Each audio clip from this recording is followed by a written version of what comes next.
Everyone remembers their last day in college. The laughter, the tears, the promises to never forget each other. But for us, it wasn't just the end of college. It was the beginning of something we were never supposed to see, and one of us never made it out alive. Everyone remembers their last day in college.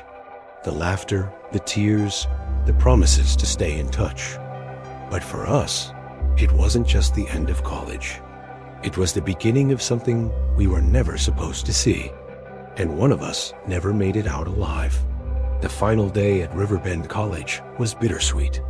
The sun dipped low behind the red-brick buildings, painting the campus gold one last time. Students hugged, posed for photos, and wrote messages on each other's shirts with permanent markers. I was with my closest friends Ethan, Sarah, and Jason. We had stuck together through all 4 years, and tonight was our farewell. Instead of joining the crowd at the bonfire party, we decided to do something different, something personal. Ethan suggested we sneak into the old west wing of the campus, the one that had been sealed for years. Rumors said a student had died there decades ago, and ever since, the wing had been abandoned. "Come on," Ethan grinned, holding up a flashlight. "One last adventure before we're all adults with boring jobs." Sarah rolled her eyes. "You're insane. That place is literally locked up." "Which is exactly why it's perfect," Jason added. "No one will be there to stop us." By midnight, the campus had gone quiet.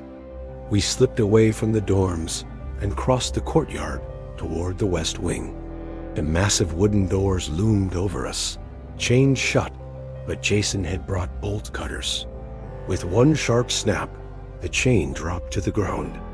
The air changed the moment we stepped inside, cold, stale, suffocating.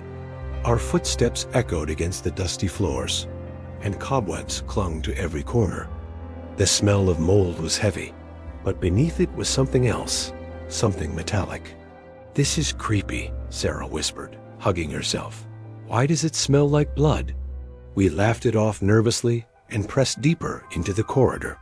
Old classrooms stood on either side, their windows boarded up, desks overturned as if abandoned in a rush. Our flashlight beams caught faded graffiti on the walls, words smeared, shapes that didn't make sense. And then we heard it, a whisper, faint, echoing through the hall. "Leave." We froze. Ethan swung his flashlight wildly, but there was nothing. The corridor stretched empty ahead. "You heard that, right?" Sarah's voice trembled. "Probably just the wind," Jason said, but his face was pale. We continued, nerves tight, until we reached the lecture hall at the very end. The heavy doors groaned as we pushed them open. Inside, rows of broken chairs faced a stage draped with a torn curtain. Dust floated in the flashlight beam, but something else caught my eye. On the far wall, scratched into the plaster, were dozens of names. Some old, some recent. The last one looked fresh, letters carved deep into the wall. It was Jason's name. We all turned to him in stunned silence. His face drained of color. I didn't do that." And then, behind the curtain, something moved.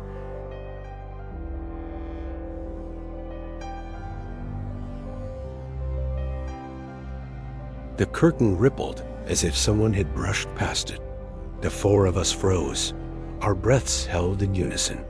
Ethan tightened his grip on the flashlight and whispered, "Hello? Who's there?" No response, just silence thick enough to choke on. Jason stepped back, eyes locked on his name carved into the wall. "This isn't funny, man," he muttered, his voice shaking. "Who the hell did this?" The curtain stirred again, and before any of us could react, a hand shot out, pale, bony, with long nails that clawed at the air. Sarah screamed, and Ethan dropped the flashlight. The beam rolled across the floor, spinning wildly, shadows stretching across the walls like living things. We scrambled back as the curtain fell forward.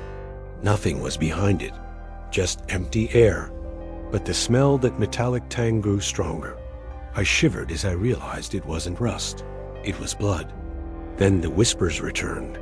Not one voice, but many. Layers upon layers of murmurs swirling around us, all repeating the same words. Stay with us.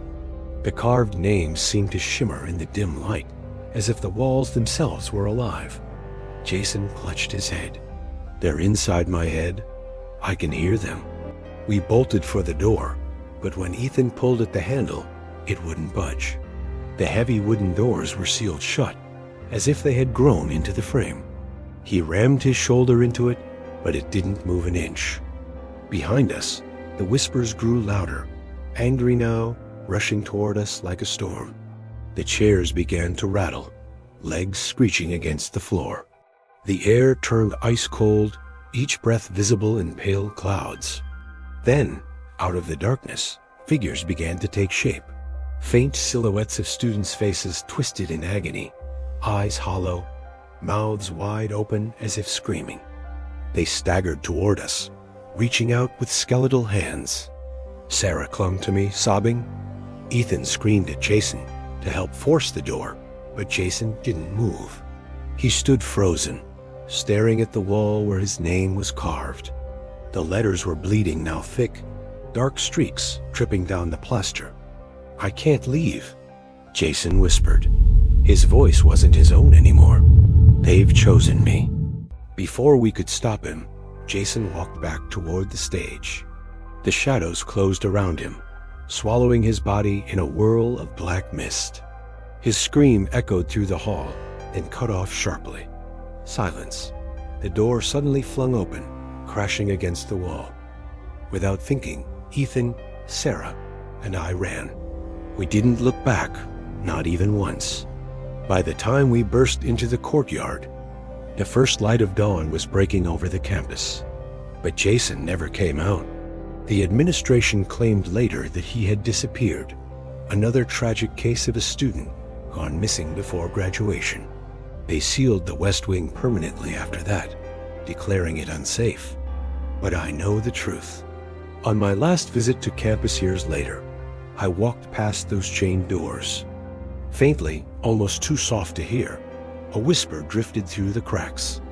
Stay with us.